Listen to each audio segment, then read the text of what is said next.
Good morning, good afternoon, good evening. A very warm welcome to everyone to this media engagement titled From Apology to Action, the CARICOM Reparation Commission's response to the Netherlands' apology for African enslavement. I'm your host and moderator, Hillary Brown. I'm the Program Manager for Culture and Community Development at the CARICOM Secretariat, and I provide technical support to the CARICOM Reparations Commission, which reports to the Prime Ministerial Subcommittee on Reparations, which is headed by the Prime Minister of Barbados, Prime Minister Mia Mottley.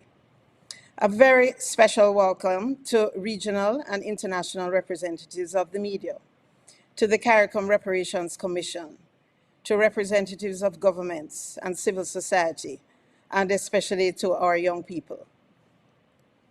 The CARICOM Reparations Commission and the Center for Reparations Research at the University of the West Indies is really very pleased that so many of you have joined us today in what we know is a very busy Christmas season for everyone. But the Commission could not allow this important historical moment of an apology for slavery issued by His Excellency Mark Rutte, Prime Minister of the Kingdom of the Netherlands in The Hague, on Monday, 19 December, to pass without sharing our views on this welcome development. The CARICOM Reparations Commission has been in the vanguard and has inspired the renaissance of a global reparations movement since it was established in 2013 by the CARICOM heads of government.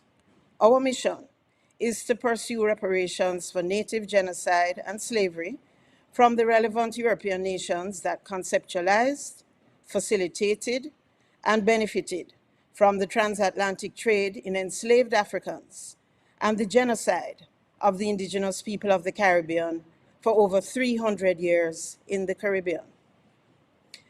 The Commission has articulated, as many of you would be aware, the 10-point plan for reparatory justice in 2014 and updated it in 2018. And which first calls for a full and formal apology, and an apology that does three things. It accepts responsibility for the transgressions, it commits to non-repetition, and it pledges to repair the harm that was caused. There is both a moral and a legal obligation on the part of the transgressor to provide repair, restitution, compensation, and satisfaction to the victims. The CARICOM Reparations Commission was very pleased to hear Prime Minister Rutte acknowledge and condemn the evils of slavery as a crime against humanity, consistent with the Durban Declaration and Programme of Action of 2001 and the CARICOM Commission's steadfast position. And so today, we have 4 distinguished representatives of the CARICOM Reparations Commission who will share views and provide a response to the Netherlands' apology for slavery and to help us determine its value within the current context. So the first of our speakers, who I will introduce, is Professor Sir Hillary Beckles. He is the Vice Chancellor of the University of the West Indies and also Chairman of the CARICOM Reparations Commission. He has had a distinguished career as an academic, an economic historian, an international thought leader, a United Nations Committee official, and global public activist for social justice and minority empowerment. Sir Hillary Beckles has lectured extensively in Europe, the Americas, Africa, and Asia, and he has published over 100 peer-reviewed essays in scholarly journals and 13 books, and most notably in this context, Britain's Black Debt, Reparations for Caribbean Slavery in 2013, and also How Europe Underdeveloped the Caribbean in 2022, both by the University of the West Indies Press. Professor Beckles has received numerous awards and honors, including being conferred the Martin Luther King Jr. Award for Peace and Freedom in 2021, and he was installed by the Atakere traditional leaders and tribes of East Africa as Paramount Chief, Papa Osikol II, in 2022. Welcome, Professor Beckles, to deliver your statement. Thank you very much, Dr. Brown. I share your perspective that this is indeed an historic moment worthy of discursive intervention. Indeed, it has been almost a decade since the CARICOM governments established Reparations Commission with a view to raise consciousness, provide advocacy, conduct scientific research with a view to moving the reparations movement forward in a way that is global and in a way that will lead to the result that humanity is demanding. With this formal apology of the Dutch state and the acknowledgement that the transatlantic slave trade enchained African bodies and chattel slavery in general, that they represent a crime against humanity, and that such a crime must be repaired with specific remedies. This formal apology is significant, and we understand it to be an historic moment.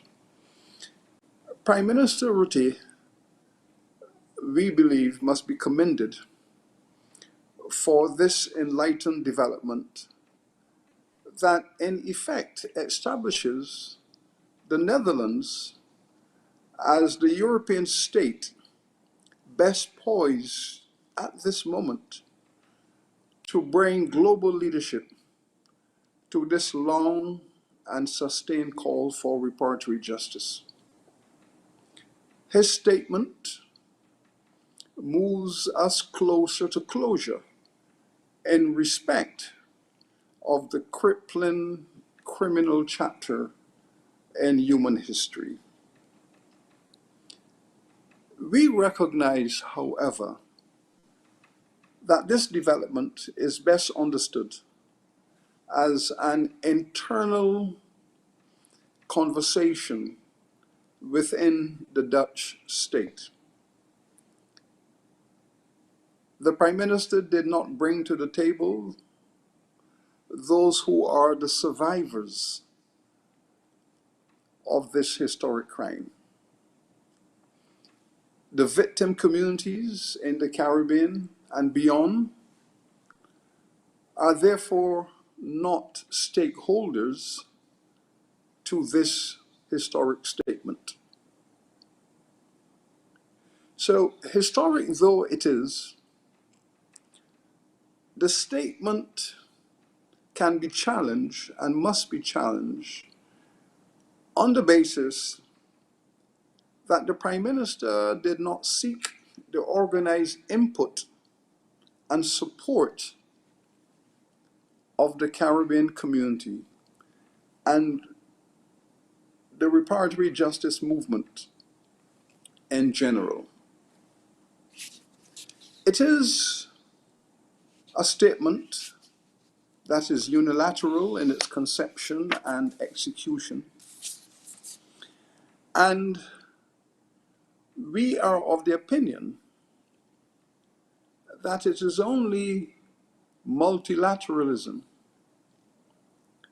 and full inclusion of all stakeholders that will give us the impetus we need to move forward in a dignified way with this matter of an apology.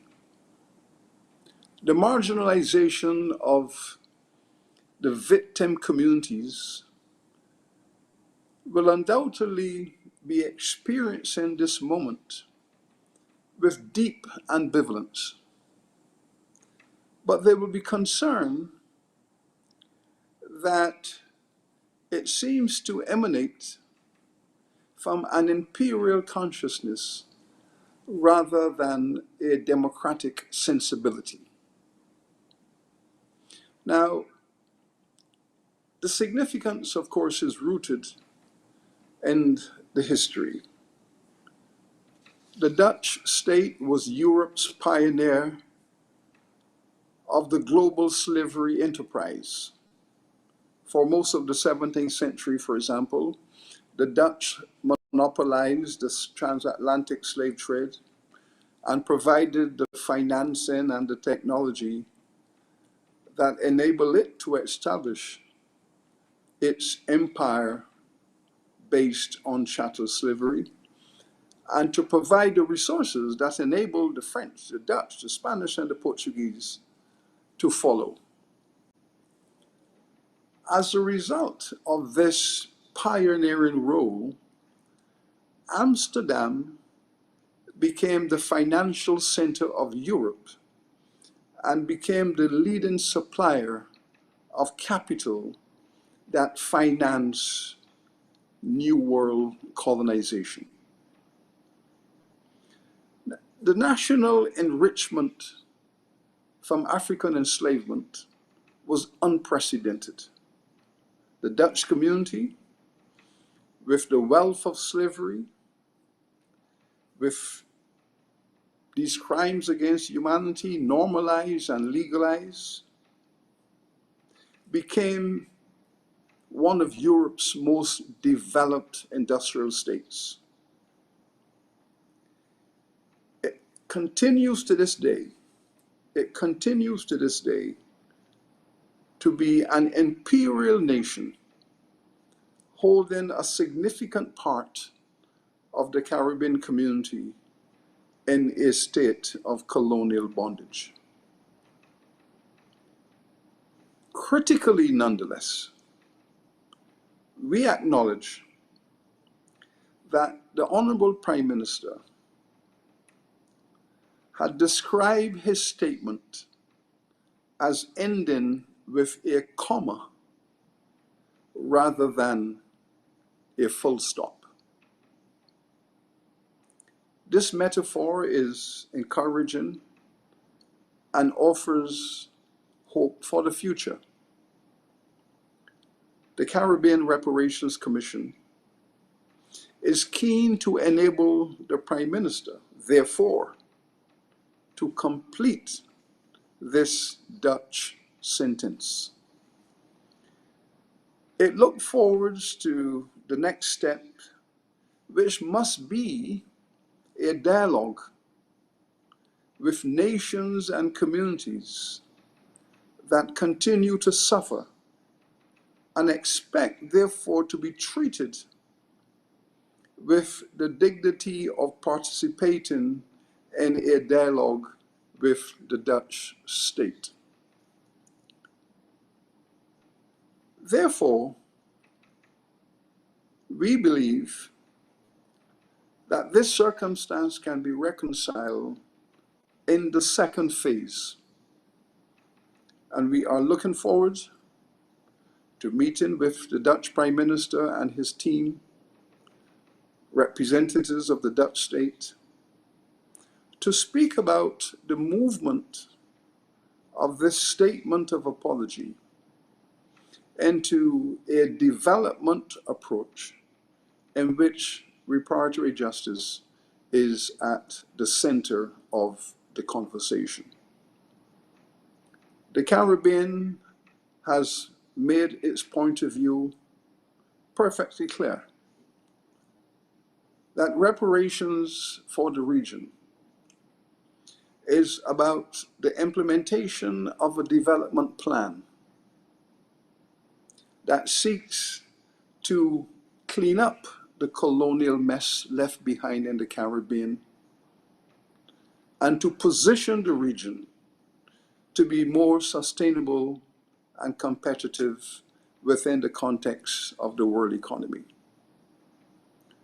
The depth of poverty, illiteracy, ill health, and all of the social and economic consequences of colonization have remained at the center of the Caribbean experience.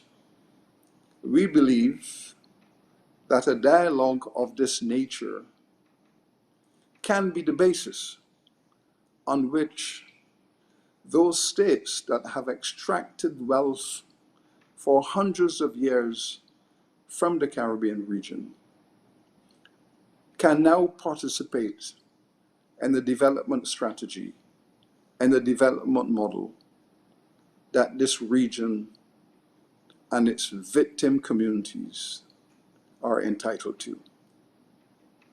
We are hoping, therefore, to be in a position to meet with the Dutch government at a suitable time to begin the process of implementing the Prime Minister's vision of an apology and the consequences of that for rehabilitation in the region, in the Caribbean, and bringing mutual satisfaction and closure to this terrible phase in human history.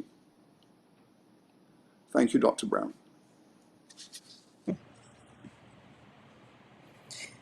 Thank you very much, Professor Sir Hillary Beckles, for amplifying the historical context in which this apology has taken place. And indeed, we have noted, as you have said, and as the Prime Minister Rutte also said, that the Dutch state, in all its manifestations through history, bears responsibility for the terrible suffering inflicted on enslaved people and their descendants.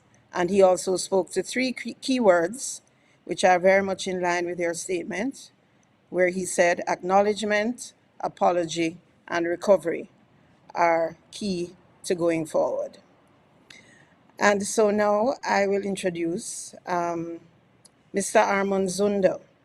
He is the chairman of the National Reparations Committee of Suriname. He is an historian and an economist and is very much at the center of much of the deliberations and that are taking place now between Suriname and other parts of the Netherlands Kingdom in relation to this apology. So, Mr. Zundo, please make your presentation. Welcome. Thank you, Dr. Hillary Brown. Thank you, Professor Beckles, for your historical analysis. I will chip into that and go into actually this age where we are in now. And it has been a process before the Dutch Prime Minister actually released this statement. And the process started in 2001 at the Durban UN conference in South Africa, where the Dutch minister released a statement of remorse, of deep remorse, for racism. At that time, we weren't talking, or the Dutch weren't talking about crime against humanity yet. And what you see in the Netherlands, that following 2001, each year a Dutch minister actually came up or presented a statement of remorse, a statement of shame, or a statement actually denouncing what had happened in the past. In 2021, you see that Dutch cities involved in slave trade and slavery started with declarations of apologies. And as Professor Beckles mentioned, the position of the city of Amsterdam, that had a key role in the financing of slave trade and also of importing materials from especially Suriname, that the city of Amsterdam came with a statement of apology. It was followed by the city of Rotterdam, Utrecht, ABN AMRO, the Dutch Central Bank province in North Holland, and probably more cities involved in slave trade and slavery. We, on our list, we have registered now at least 17 cities in the Netherlands that have been involved in this type of business. And so more will follow. And you could say that the presentation of apology of the Dutch Prime Minister came a little unexpected, because it wasn't the result of a process of dialogue. It was actually a result of a one-way street approach that was presented on the 19th of December. And it was considered here in the Surinamese community as a milestone. Especially it was accepted by elderly Surinamese people very emotionally. Also in the Netherlands, because they had been waiting for this statement. But as we know, when we speak about reparations or reparatory justice, we think about the future. We think about our youth, and we think about improving their position. And we have seen some remarks on the declaration, on the statement of apologies from of the Prime Minister. I must say that our government didn't react as yet. We believe that they still have to process the information. And what we missed in the information in the statement was the crimes against humanity committed against the indigenous people of Suriname. But we learned from one of the ministers in the cabinet that when the Dutch government will inform the Dutch parliament, that will be included or that has been included. Another thing is that from the perspective of the Caribbean or the CARICOM, we also miss actually one important thing in the statement of apology, and that is the responsibility that the Dutch government must have to take to interlink the process of repair in that actually will be the next step. So we were content of the fact that the Dutch Prime Minister, that he mentioned that after his statement, a process of dialogue will start, and from the perspective of the Surinamese Reparations Commission, we expect that the King of the Netherlands, that on the 1st of July next year, which commemorates 150 years of ending of slavery in Suriname, that he travels to Suriname and give an apology as the symbolic representative of the Dutch people.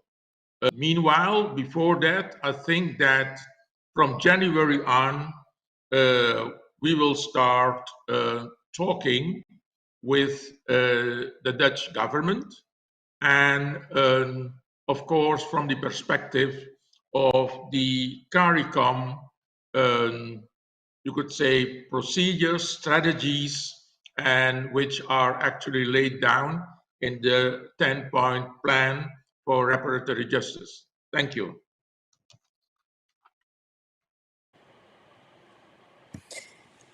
Thank you very much, Mr. Zundo, for your presentation and for highlighting some of the areas in which there are missing elements to the apology that was issued. And in that context, too, we could even speak about the absence of any reference to Africa and to the adverse impact on population growth in Africa, the destruction of African families, communities, political and economic structures and systems as a result of the transatlantic trade in enslaved Africans.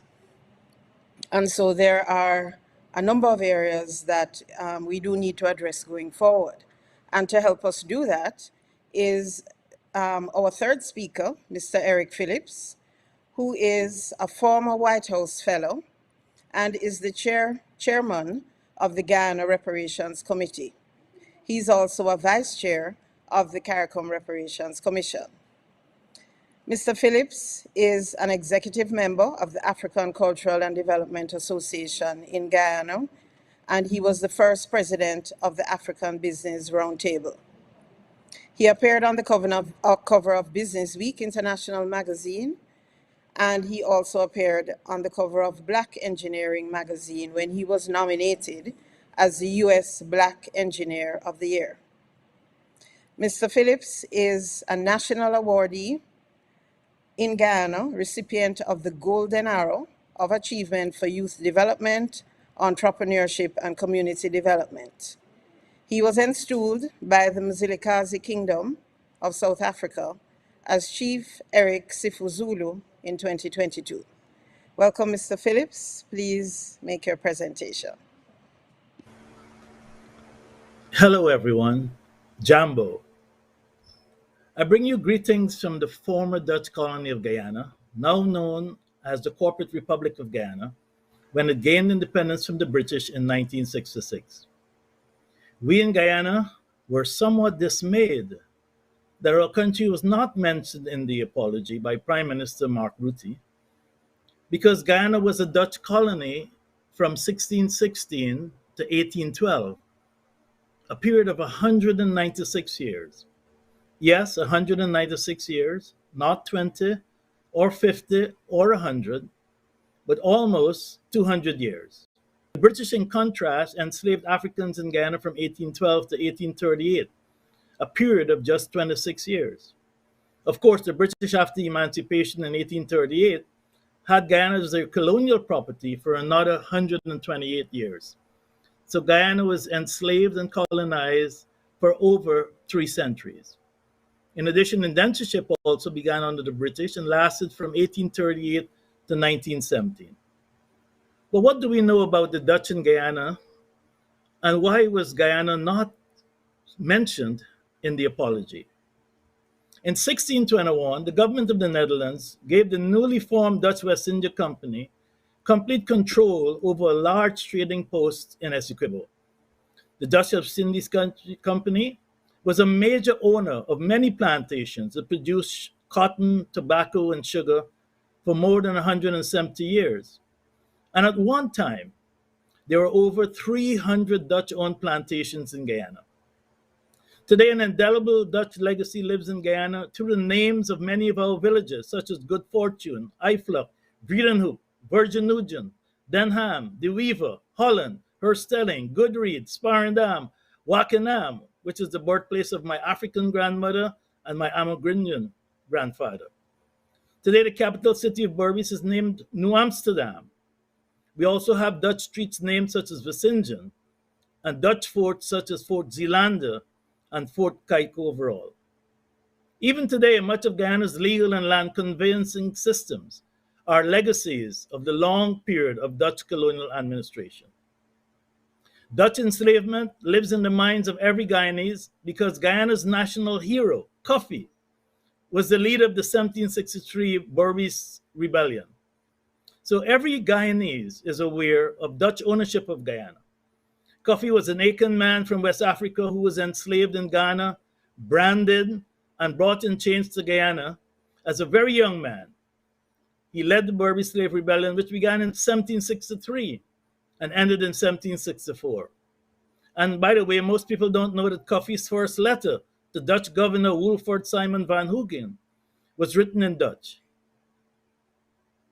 But so much for a brief history lesson. The book, Blood on the River, written by Marjolaine Cars, vividly describes the horror and brutality and dehumanization of Africans in Guyana, as well as the legacy of divide and rule. In 1814, the three counties of Berbice, Demerara, and Essequibo were bought by the British from the Dutch, and Guyana was formed, British Guyana, in 1831. Why did I begin my presentation in this manner? Simply because I've read every article on the apology and have listened and read the Prime Minister's speech on Monday, and have not seen nor heard Guyana mentioned in any of them. Neither did a Dutch Member of Parliament or Vice Prime Minister or anyone plan to visit Guyana. Yet, we're enslaved for 196 years by the Dutch. We in Guyana, however, welcome the courageous step taken by the Prime Minister of the Netherlands. We see the apology as a portal, a gateway between the mental, spiritual, economic, financial, health, cultural, and psychological crises that people of African descent live with daily in the former colonies, a gateway for a better future. Slavery was a crime against humanity, the humanity that enabled all human lives on this earth. Slavery annihilated Africa, African culture, African family values, African traditions, African pride, African institutions. This is what we are faced with. With this in mind, we see the apology as the beginning of a path of constructive dialogue that will lead to repair, to reparatory justice. I hope that the government of the Netherlands will engage civil society groups in Holland. CARICOM has a very long conversation on reparatory justice. And last weekend, we had a very long conversation sponsored by the National Platform Dutch Slavery Past and other groups, led by chairperson Ms. Beryl Beekman. This was a 2-hour conference, lasted 4 hours because of the emotions, the earnest interest, and because of ancestral intervention. Christmas is here upon us, so I hope it brings the seasonal fruits of constructive dialogue with all groups, with CARICOM, with groups in the Caribbean, with groups in Holland. The pain is deep, the hurt still remains, but we are now entering 2023 with new hope because of this apology. So let us seek justice so that the souls of our ancestors can rest in eternal peace. There are two Guyanese sayings. The first is, Mautar and guitar are two different tars. The second is that the hands that work are holier than the hands that pray. This means we heard what was said in the apology, but it also means we look forward to the positive actions that follow, based on the principles that harms must be redressed, and partnership and dialogue can lead to shared understandings of the past, shared values for the future, shared actions to reparatory justice, and shared benefits. The apology, as I said, is a portal. It's an important first step, a gateway. Let us embrace a process of justice, especially during the final years of the International Decade for People of African Descent, whose motto is recognition, justice, development. Recognition of the crime through an apology, as was just done by the Dutch Prime Minister. We need to see justice, which is reparatory justice, And then we need to use those resources from reparatory justice for a development plan.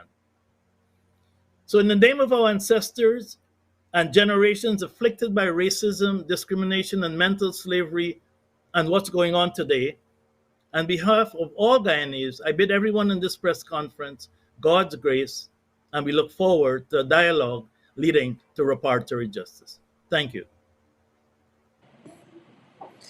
Thank you very much, Mr. Phillips, for the way in which your presentation has broadened and deepened this conversation in a very pertinent way, and by highlighting Dutch colonization and slavery in Guyana over nearly 200 years, a very important part of the conversation that has been left out. And thank you so much for pointing the way forward. And as we move now to our final speaker, I also want to recall that Prime Minister Rutte, in his presentation, said, centuries of oppression and exploitation still have an effect to this very day. And he's absolutely correct in terms of intergenerational poverty among people of African descent, the racism that they experience on a daily basis, social inequity and exclusion. And to help us interrogate and discuss some of these issues further is Professor Verene Shepherd.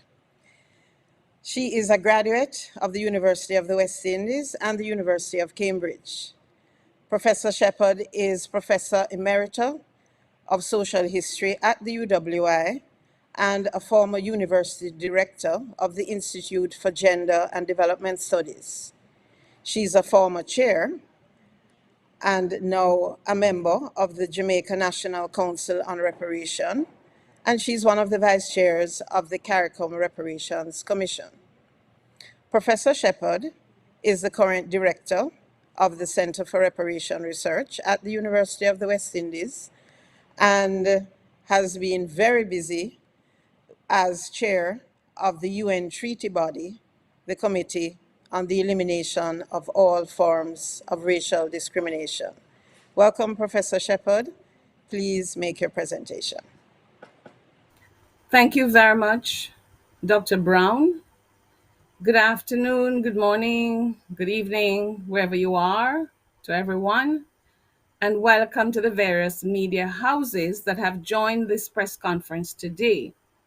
I hope that each of them will not just attend and acknowledge, but become allies, if they are not already allies of reparation activists.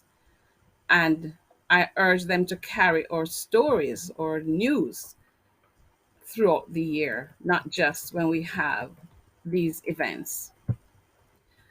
I move on now to acknowledge, as other colleagues have done, that the statement issued by His Excellency Mark Rutte, Prime Minister of the Kingdom of the Netherlands, on December 19, is a step in the right direction and a reflection of the success of all reparation activists on all sides of the Atlantic, including the CARICOM Reparations Commission, who have been calling on all former colonizing powers through letters written to them in 2016 and through other means, and media, to own up to their past, acknowledge their role in the trafficking in Africans and African chattelization, and commit to a process of repair. Most governments who have issued statements on the enslavement of Africans by their colonial states have not used the word apology and have not agreed that the transatlantic trafficking in enslaved Africans and chattel enslavement were crimes against humanity. So this statement is an advancement within that context. I have learned that the statement was grounded in a report published last year by a government-appointed advisory board set up in the wake of the globalization of the Black Lives Matter campaign after the 2020 killing of George Floyd in the US, but wished it was also done as a result of consultations with those who have a stake in what an apology should look like, acknowledging responsibility for the crime, committing to non-repetition, committing to the repair demanded, not decided on, by the state. In the case of the repair, enslavement for enslavement and its legacies, this would be reparation, reparative justice. Not surprisingly, then, the December 19th statement issued has not satisfied all of us because of its silences on critical issues. Its failure to elaborate a reparation plan that it involves not just the Netherlands and its colonies, but also the countries to which it trafficked enslaved Africans, among them Brazil, British Guyana or Guyana, the French Caribbean, including Haiti up to the mid 18th century, Grenada, St. Kitts, the Trinidad and Tobago, and other British colonized countries and islands, the Spanish Caribbean, including Cuba and Puerto Rico, the USA. So, in terms of the British colonized Caribbean, if I should just focus on my region, according to the database slavevoyages.org by Professor David Eltis's team, the Dutch captured 8,109 Africans for sale to various islands, of which 6,996 arrived alive, a mortality rate of 14%, thereby helping the British to carry on its racist project and the chattelization of my ancestors. And I just wanted to show quickly what I'm talking about in terms of broader participation. If we look now at this slide, we see the total. It's an underestimate because we can never know the total, carried to the Dutch Caribbean and the Dutch Guyanas, and the overall total captured and trafficked by the Dutch. Then, if we look comparatively, we see that the other countries to which we have written also have responsibility because of their share of the trafficking.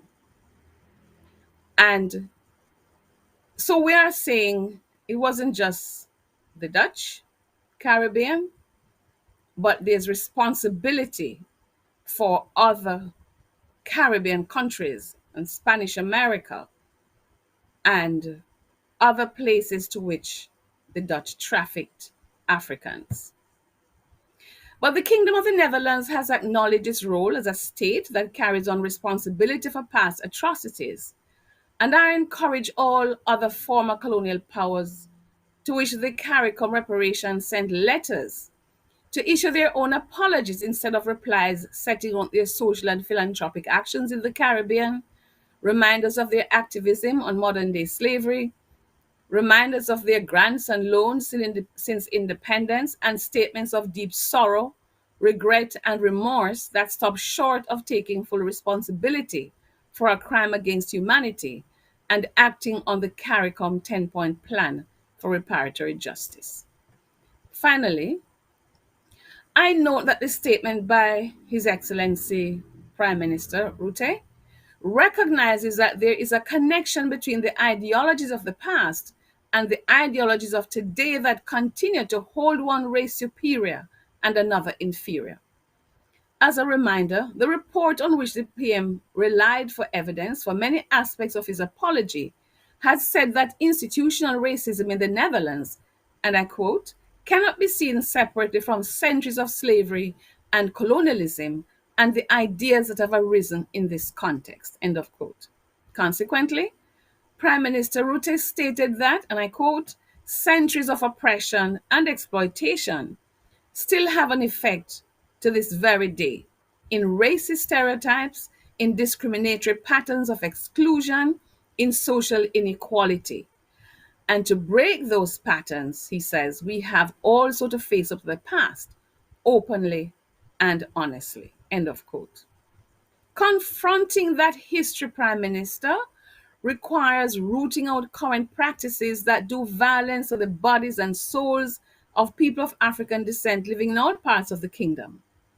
When the Netherlands came before the Committee on the Racial Discrimination, on the elimination of racial discrimination in 2021, NGOs and civil society groups complained of the failure of the state party to live up to its commitments as a signatory to the International Convention on the Elimination of All Forms of Racial Discrimination, to eliminate in its space and all its spaces all forms of racial discrimination.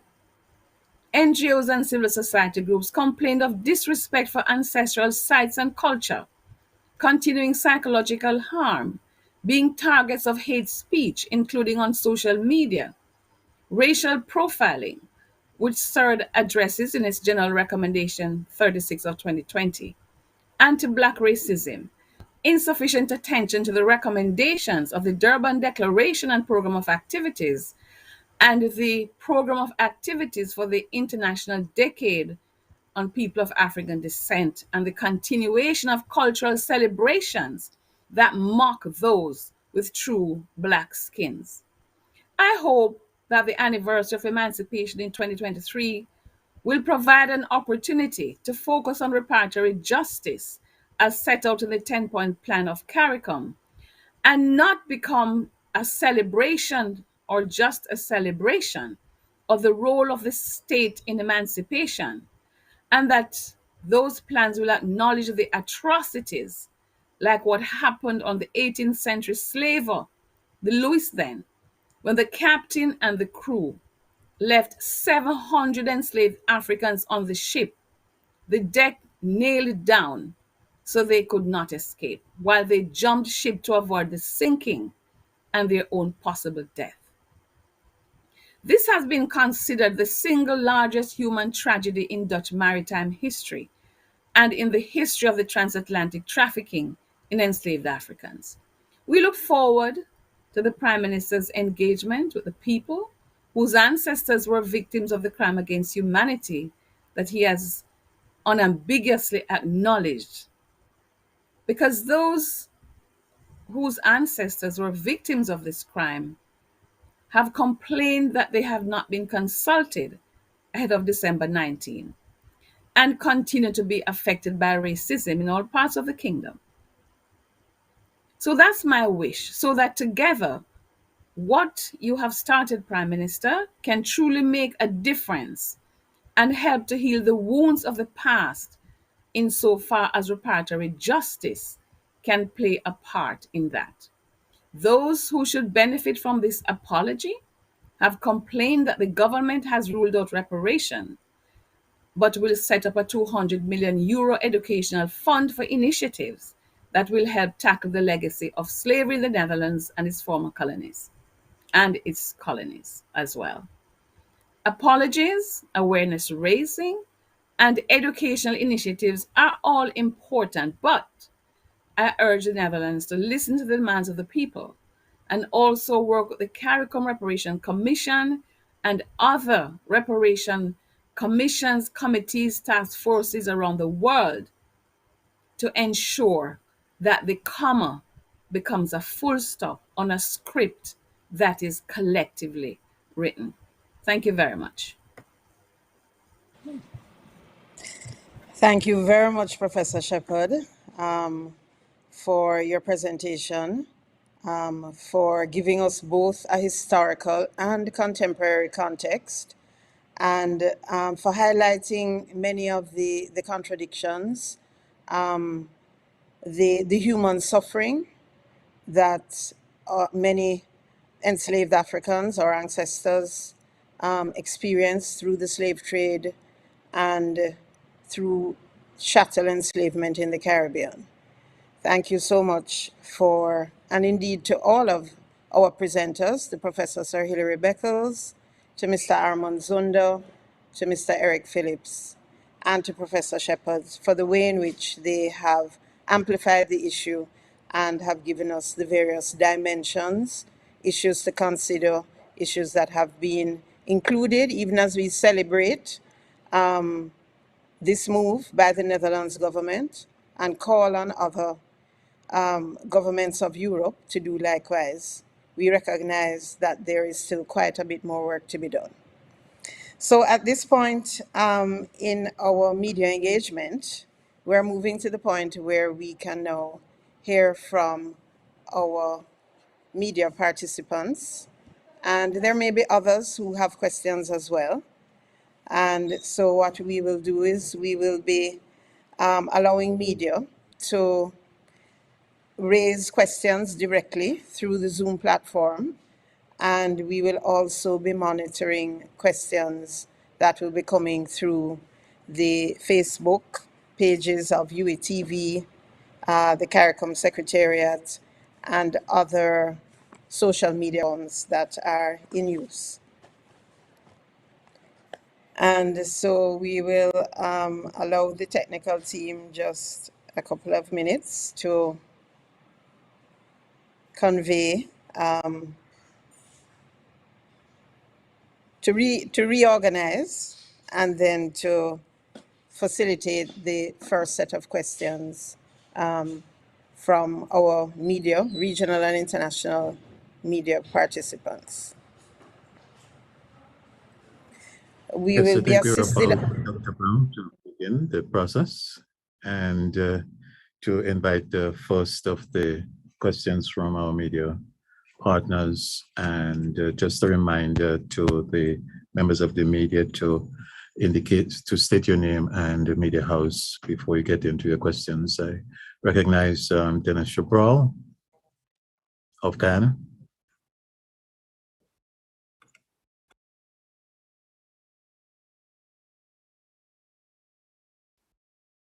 Yes, Ken, good afternoon. Dennis Chabral from Demerara Waves in Guyana. I would like to know to what extent does the CARICOM Reparations Commission take some responsibility for the limited apology that's confined to the Suriname and to the existing Dutch dependencies in the Caribbean by not necessarily lobbying the other former colonial colonizers in the way that you have been aggressively pursuing Great Britain? And secondly, what role do you envisage CARICOM as an independent nation play in lobbying the Netherlands for going beyond the apology in the interests of not only the Dutch and former Dutch colonies in the Caribbean, but also countries like Guyana? Thank you. Okay, thank you very much, Dennis Chabral from Demerara Waves. For this question, I will invite the chairman of the CARICOM Reparations Commission, Professor Sir Hillary Beckles, to respond.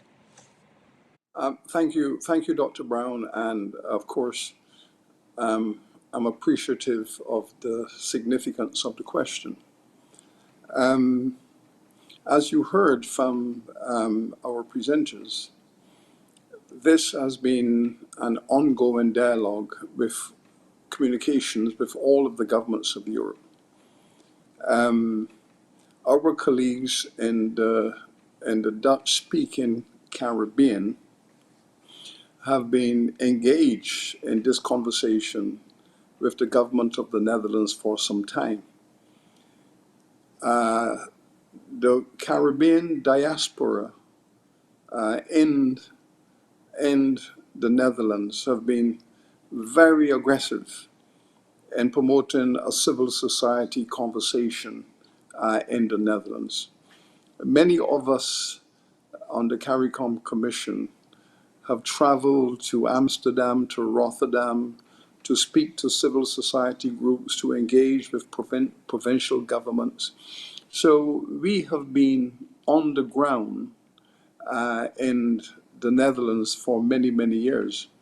I know that my colleague, Professor Shepherd, has spent many of her global advocacy visits to Amsterdam and has worked with civil society there. So it is probably not true to say that we have not given the Netherlands system the kind of specific advocacy attention that we have given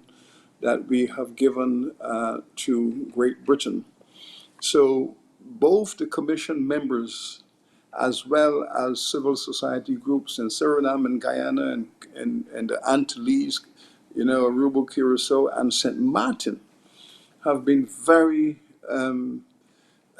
focused on this conversation. So the advocacy has come from many dimensions, and we have been coordinating all of this.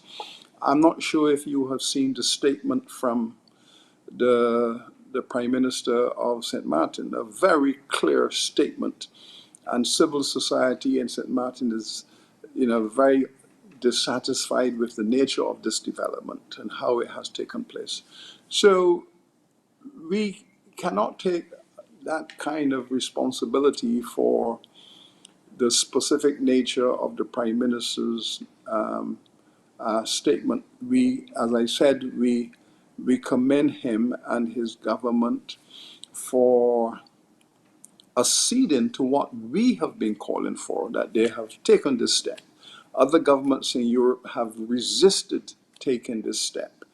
The Netherlands has taken this step. And we hope that the Netherlands will become advocates in their own right in encouraging other European Union states to follow in this direction, because what we really need is a collective discourse about reparatory justice. I know that CARICOM has called for a summit, not of 1 or 2 or 3 countries, but all of the European countries, to come into a formal context of a major summit to look at this matter collectively. And that, of course, would be the ideal circumstance. So thank you. Thank you very much for the question. Thank you. Thank you very much, Professor Sir Hillary Beckles. Back over to you, Mr. Morgan. Is there any more questions? Yes, thank you, Dr. Brown. I want to invite Carol Hills to pose the next question to the panel. Thank you very much. This has been really interesting. I work for a public radio program in the US called The World, and we've been following this issue. My question has to do with whether CARICOM has met, or whether representatives from Barbados or any of the Caribbean countries has met with the Richard Drax, the Drax family in Britain, the descendant of the Drax family who was so instrumental in creating the system of slavery and plantations. Because I read in the press that there is a conversation or a dialogue, and I wonder to what extent has there been a direct dialogue with Richard Drax, and to what degree has CARICOM discussed engaging with that family on reparations? Okay, thank you very much, Carol Hills, for your question.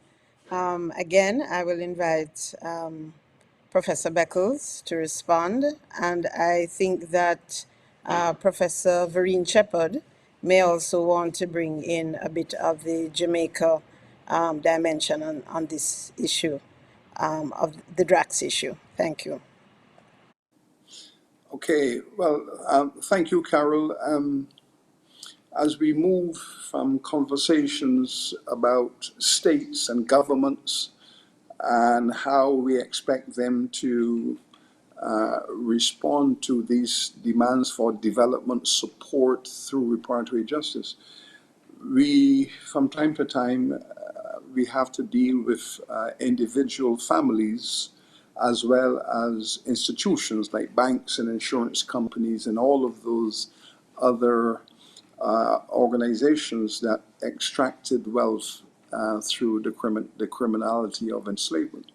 The Drax family is very special in this narrative. It is arguably the first family that extracted massive amount of wealth out of the origins of slavery in Barbados and in Jamaica, and continues to own estate property plantation that was built in the 1640s and still owned by the family today as a running plantation operation. There have been several engagements around the Drax family. Many people have participated in the constituency branch meetings of his own political base. He's a conservative member of the constituency in Dorset, and there have been many conversations in his constituency branch, in his constituency community, I should say, and that has become endemic within the British reparatory justice movement. The British people have been calling upon him to hand over that property that has a history of, drenched in blood, the Drax plantation in the St. George community of Barbados. I know that the government of Barbados has expressed its own views on this matter. I cannot say, Carol, whether the government of Barbados has had formal or informal conversations with Richard Drax, but I know that that is their intention. I know it is their plan, and it's their strategy to engage him as a property holder within the immorality discourse around plantation slavery. So those conversations are either going on or are about to be planned. I think that Mr. Drax obviously expect to have those conversations with the government and people of Barbados, and they expect to have them with him as soon as possible. So we will learn more about that in short time. Thank you. Thank you. Thank you very much. Thank you, Chair. Professor, Professor Shepherd, would you like to add anything? Yes, just a bit really. The first thing I would like to say is that the official position on this should come from the chair of the National Council on Reparation in Jamaica, and from our minister, Minister Olivia Grange. But what I can say as a historian is that the Drax family made the center of its empire in Jamaica the parish of St. Anne on the North Coast, because Drax Hall was founded Drax Hall Plantation in Jamaica was founded in 1669 by William Drax. He came from Barbados, where, of course, the family had established itself from earlier. And upon his death in 1691, the estate was passed to his son, Charles Drax. And that plantation passed out of the Drax family to the Beckford family and down to the Pink family in 1722. So, but up to that time, Charles Drax and his family benefited enormously because Drax Hall Plantation was far larger in acreage than the one in Barbados, had many more enslaved Africans and brutalized them.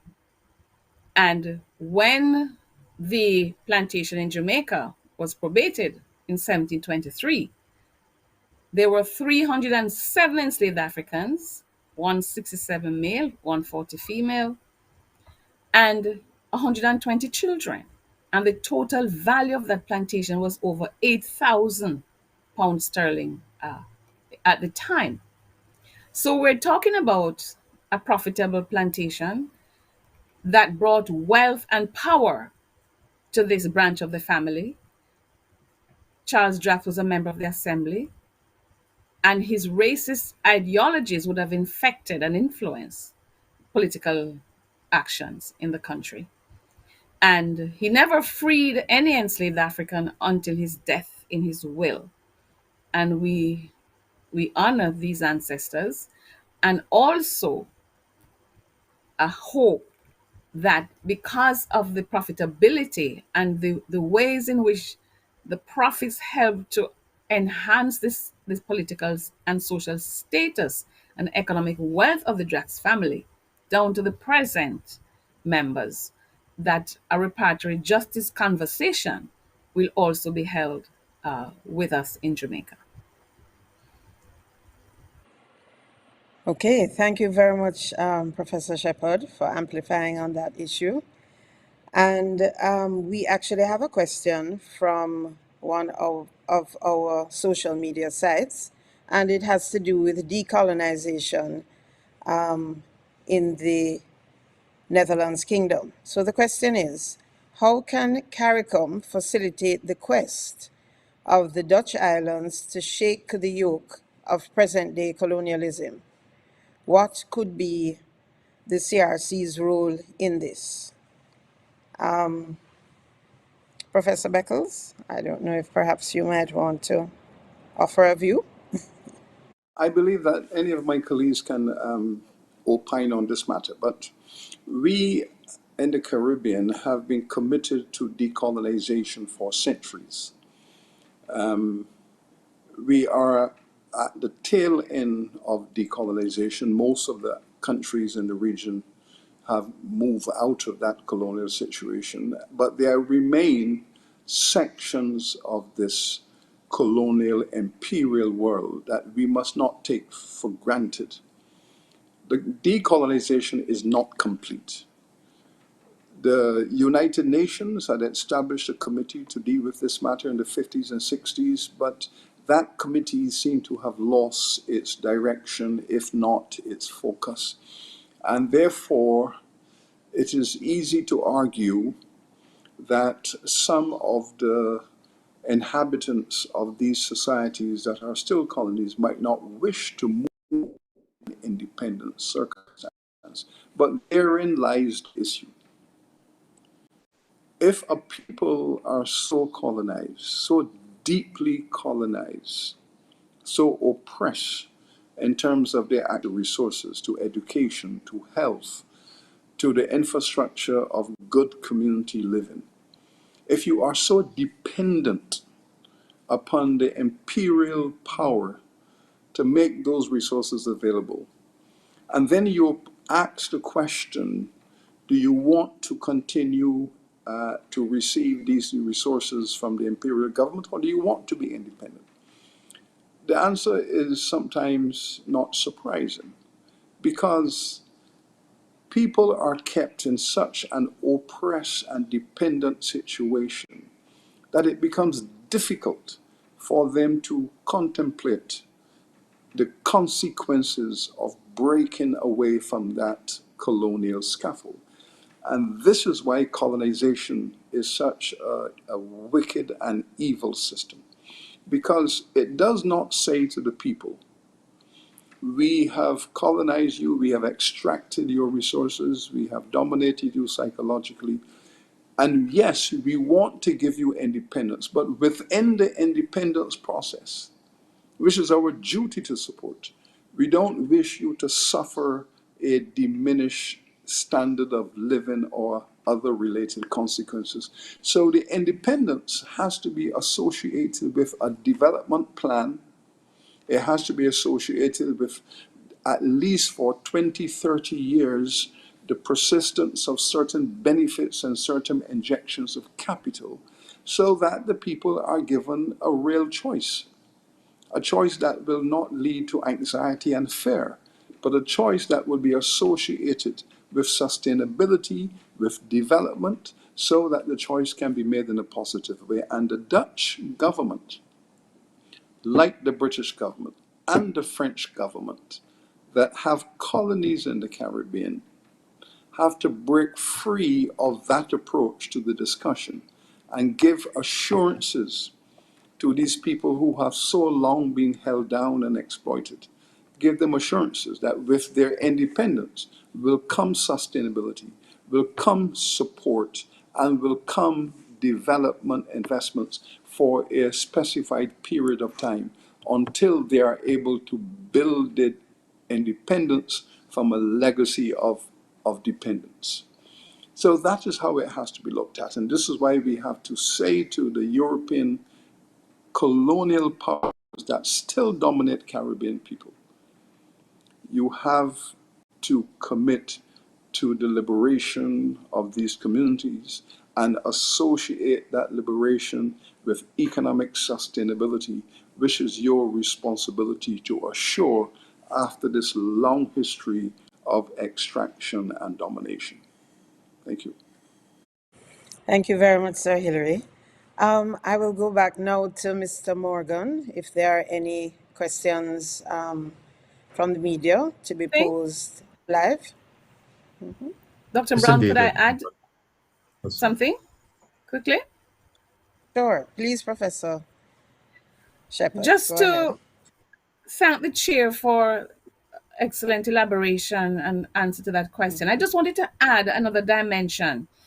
As you introduced me, I'm chair of the Committee on the Elimination of Racial Discrimination, one of the oldest treaty bodies of the United Nations, and I have been put in charge of talking with those in the colonies of the various countries under Article 15 of the International Convention, which deals with decolonization. So I've been in touch with the Committee on Decolonization, which has, I think, just got another 4 years to operate.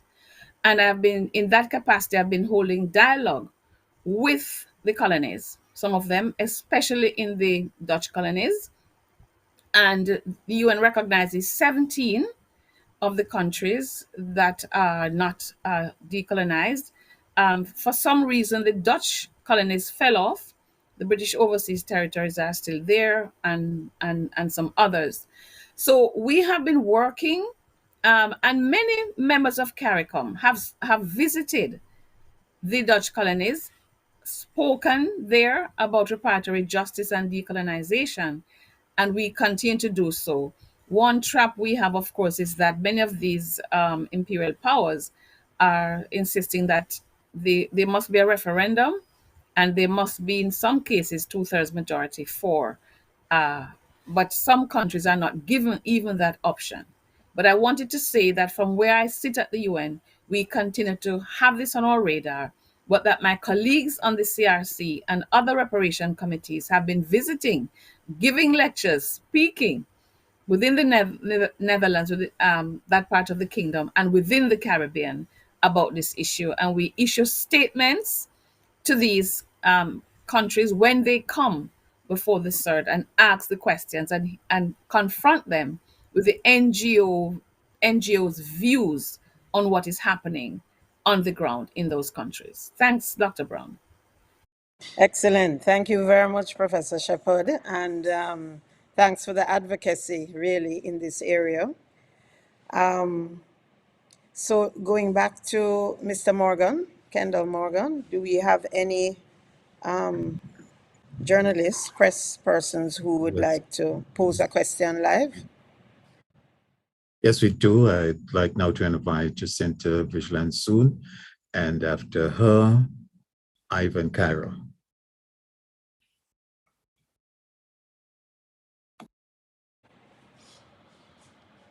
Hello, good afternoon.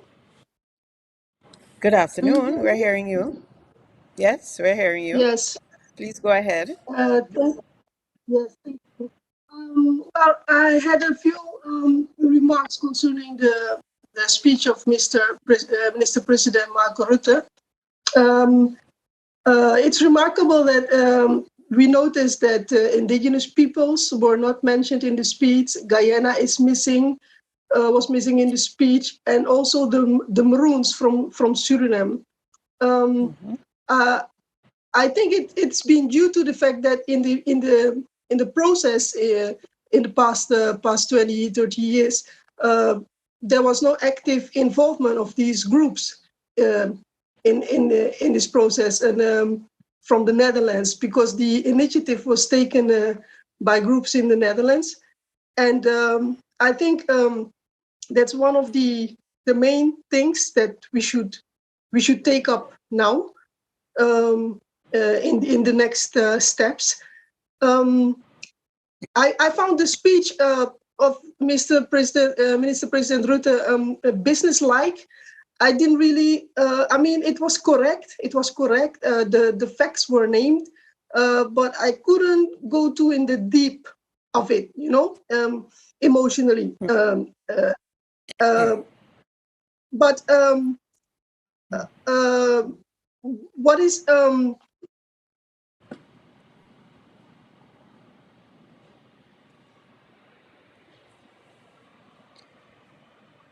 Okay, I don't know if we have lost the person who was posing the question, but I think we heard Oh, a good sorry. part of it. Oh, Oh, did you get okay, my you dropped screen? out for a Yes, little sorry, bit. sorry. Until what Yes. point you heard me? Well, I think you were about to give your sort of personal view on Prime Minister Rutter's speech. But I think what we could Yes, do now is invite Mr. Zunda, Armand Zunda, to give a response to some of what you have said. but wait, let me add a little bit more because what I said was that the speech was businesslike and the facts were named, but I really didn't feel emotionally during the speech. Mhm. But what is important when we continue now is the mental recovery. Yeah, to work on the mental recovery of our Okay, of our your volume has gone a little down and you're a little muffled. Could you check your audio? Okay, we have to work on the mental recovery, our Okay. mental recovery. Yeah.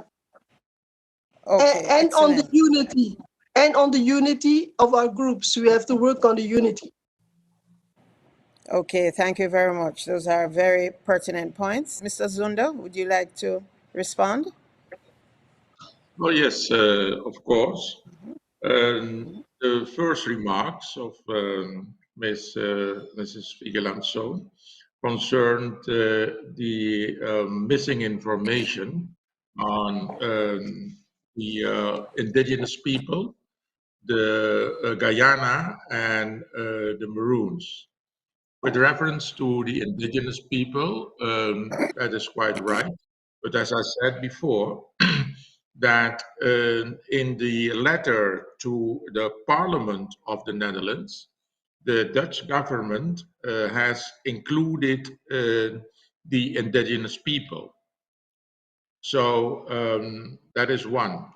The second matter of the including Guyana, I must say that on the 13th of December, we were there, two representatives of the Reparations Commission of Suriname, talking to six different ministers of the Dutch cabinet, and we mentioned this matter.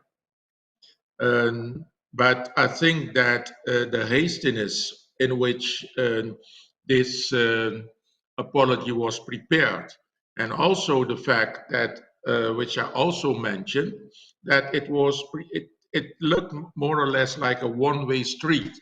While in September, when we spoke with Mr. Rutte, we just suggested to him that a committee of Suriname and the Netherlands should prepare the text of the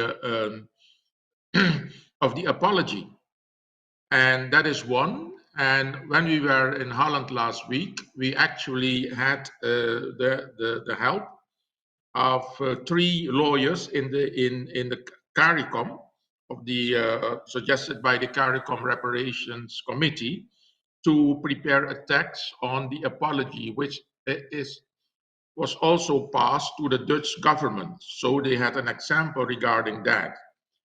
Then Mrs. Vigilancia suggested that the Maroons were also missing in the text of the Dutch Prime Minister. I must say that that is not the case. When he talks about Africans, he talks about Black people. And here in Suriname, actually, the Black people are, even in the census, divided into four different type of people. But we think that when Mr. Rutte spoke about Africans, that he referred to all the descendants of the Africans. And then the matter of a business-like speech. We have not been involved in preparing the text of this statement of apology.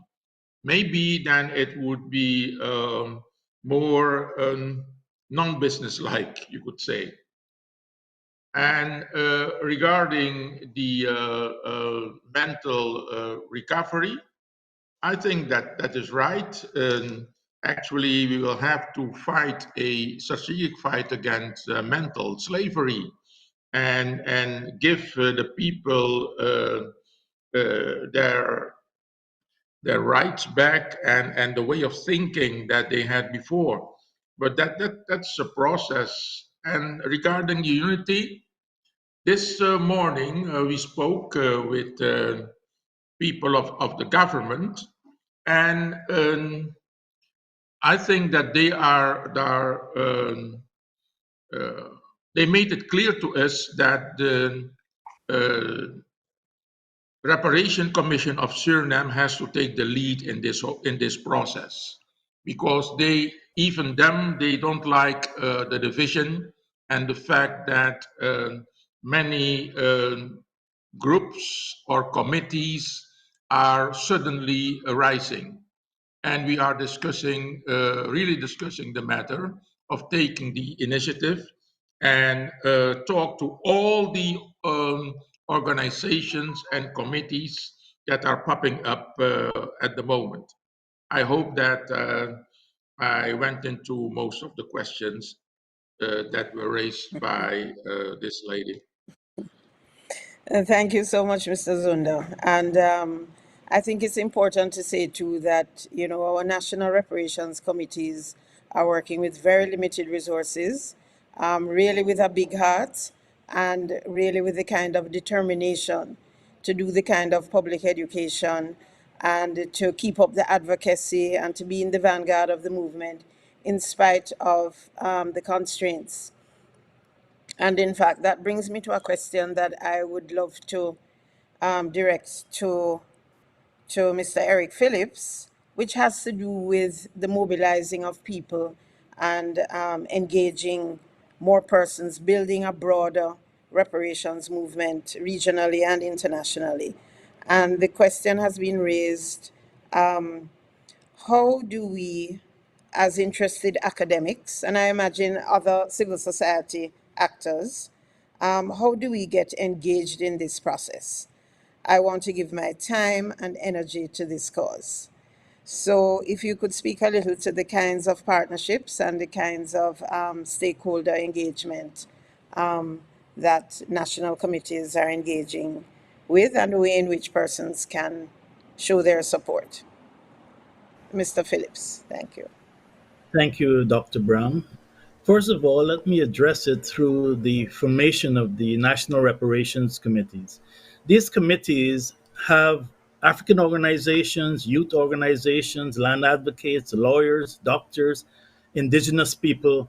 Those are all members of national committees. And through that process, we're hoping that locally in the specific countries, there is education. In Guyana, for example, we have 2 monthly TV programs. We celebrate every African holiday or national holiday with a theme based on reparations. So that's just within Guyana. And all national reparations committees are supposed to be involved in this, in engaging the government to educate the public and to advocate on behalf of their own country. Plus, they have to do terms of references, doing a corrective history in terms of whether it was the Dutch or the British or the French. So that's locally. Within the CARICOM Reparations Commission, we've been doing many other things. First, we've helped to spur other reparations committees. For example, North American Reparations Committee, we co-launched that with them several years back. So we're heavily engaged with what's going on in the States, HR 40, and we interact with them on a weekly basis. We have a link with Dr. Don Rojas, who is a member or consultant to CARICOM Reparations Commission and also a member of the North American Reparations Commission. We also have, in the past, engaged groups in the UK, in Africa, etc. Last year, there was an Africa Caribbean Heads of State meeting. That is part of broadening the engagement. We had a meeting in September that's followed up with many other meetings concerning reparations because we need Africa to support us. We've also reached out to India and we've reached out to other Commonwealth countries to support us. Additionally, we've been reaching out to the traditional kings and queens. As you know, Africa has 3,000 kingdoms, or had 3,000 kingdoms, and speak 2,000 languages. Those kingdoms were destroyed. CARICOM has been involved recently with the IDO group. And so we've had kings and queens visiting Guyana, we've had kings and queens visiting Antigua, and very soon we'll have kings and queens visiting Jamaica as part of a process of healing. Professor Sir Hillary Beckles has been to Benin and Ghana, where he's had discussions with those types of folks. Locally, we've also expanded our reparations reach. We now have associate members, we have observer status, whereby individuals and groups can apply to CARICOM to become an observer group or to become a civil society group. We have a civil society forum. CARICOM Reparation Commission meets with different civil society groups, whether it's indigenous people, the Rastafari. We have all those engagements going. We're trying to form a global movement because reparations is a global issue. We have a huge diaspora in the UK, in the Caribbean, in North America. We even have groups in Europe. And we're engaging all of those groups in a cohesive manner to ensure that once we approach governments, we will have local backing, we'll have the strength and the advocacy of Africa and other countries to support this very important issue. So we look forward to suggestions from the public. If there's an individual who is a lawyer or politician or whoever, contact your local reparations committee, or you can write to Dr. Hillary Brown. She is the person who is the secretary of the CARICOM Reparations Commission. She will send you some criteria, and you can engage her, and you can be brought on as a group. We've just spoken with a group in the Netherlands. We had a 4-hour conference last Saturday, and many of the groups there would like to interface with CARICOM, and we plan to do just that through the process of writing to CARICOM. So thank you. That's some of the things we're doing. Okay, thank you very much, Mr. Phillips, for that very comprehensive response. And just to say too that please keep in touch with us. Send us your contact information so that as we expand the Civil Society Forum, you can become a part of that and be part of many of the activities that Mr. Phillips just outlined. So I know we're running short on time, and I would love to be able to give all of our speakers a 1-minute wrap-up. So perhaps I know, Mr. Morgan, that you had indicated there had been one other person waiting to pose a question live. So if we could take that. And I don't know if we'll be able to squeeze in one other, but we really do need to move towards wrapping up now. I know we started a little behind time, so I'm allowing 5 or 10 minutes, and then we close off. Okay, please go ahead. Final question, Ivan Caro. Mm-hmm.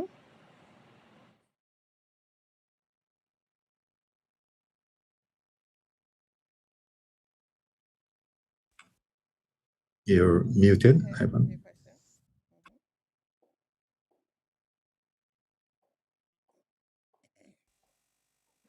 Hello? Yes, we're hearing you. Please go ahead with your question. Okay. Hello, everyone. My name is Ivan Cairo from the Watertijd newspaper in Suriname. Several of the presenters have mentioned that the CARICOM Reparations Commission will engage the Dutch government to discuss a development agenda or implementation of a development agenda to address the impact of slavery until now, what it has on the economies and societies in the Caribbean. What I would like to know is how will the Commission actively engage the Dutch government, and is there a timetable how long this process could or should take? Thank you so much. Okay, thank you so much for your question. And I will invite Mr. Zundo to make some comments, and perhaps Professor Sir Hillary Beckles may also want to add to that. So, Mr. Zundo, please go ahead. Yes, thank you. As a matter of fact, this process of engagement started already. It started almost immediately after the statement of apology, because Mr. Frank Weerwind and the Dutch ambassador, of course, were at a meeting, and we started to talk about the construction of a repair plan that has to be, let's say, constructed and then implemented, of course, with a timetable. But of course, we have to wait in the first place on the, you could say, the way the government of the country, because it was a prime minister of a sovereign other country would made a statement. So our government, in one way or the other, should make a reactive statement on that. And then both governments should agree, I think, on a committee. And from the perspective of the CARICOM, I must say that we are actually presenting the guidelines that are discussed in the CARICOM Reparation Commission. And the strategic guideline is the 10-point plan. So we also have to, you could say, deliberate what and how the steps should be done. What we have now are the contact data of many of the people in the Dutch government. And I must also say there's an other trajectory, and that trajectory is the trajectory of at least 17 cities in the Netherlands that have been involved in one way or the other in slavery during in the colonial times. And here Guyana also should chip in, because most of these countries of these cities have also been involved in slavery in Guyana. So we're in the starting process to fill out the strategies after the comma that Mr. Rutte has indicated. And I think that maybe at the end of January, February, then we could have some more specific answers to the question Mr. Cairo raised. Wonderful. Thank you so much, Mr. Zundo. And Professor Sir Hillary, do you wish to add anything else? Or if not, we can go to the wrap-up. Just to inform Mr. Cairo that the CARICOM Reparations Commission is an intergovernment Caribbean entity. So it has direct contact with the governments of Europe. Already, a letter appeared before Prime Minister Rutte over the hand of Prime Minister Fundel Stewart, who was the Prime Minister of Barbados at the time. And Prime Minister Rutte did respond to Prime Minister Stewart. Prime Minister Motley, current Prime Minister of Barbados, is the chairperson of the Prime Ministerial Committee that has oversight responsibility for this commission. And she is a very keen observer of the work we do. She is a leader in her own right in reparatory justice, and she has linked the need for reparatory justice to all of the debilitating events of recent years, such as climate change, public health pandemics, and all of these other matters. And she has been able to articulate these catastrophes within a narrative of reparatory justice. So You would expect, therefore, that this commission, through our prime ministerial leader, Prime Minister Motley, will be engaging with the government of the Netherlands and indeed with all of the other governments that have been historically a part of this process of enslavement and colonization. Excellent. Thank you very much, Sir Hillary. So we have come to the end of our media engagement for today. What we will commit to doing is to ensure that we provide email responses to some of the other questions and comments that came in that we were not able to address while online. And so what I will do now is invite each of our speakers to just give a 1-minute closing statement.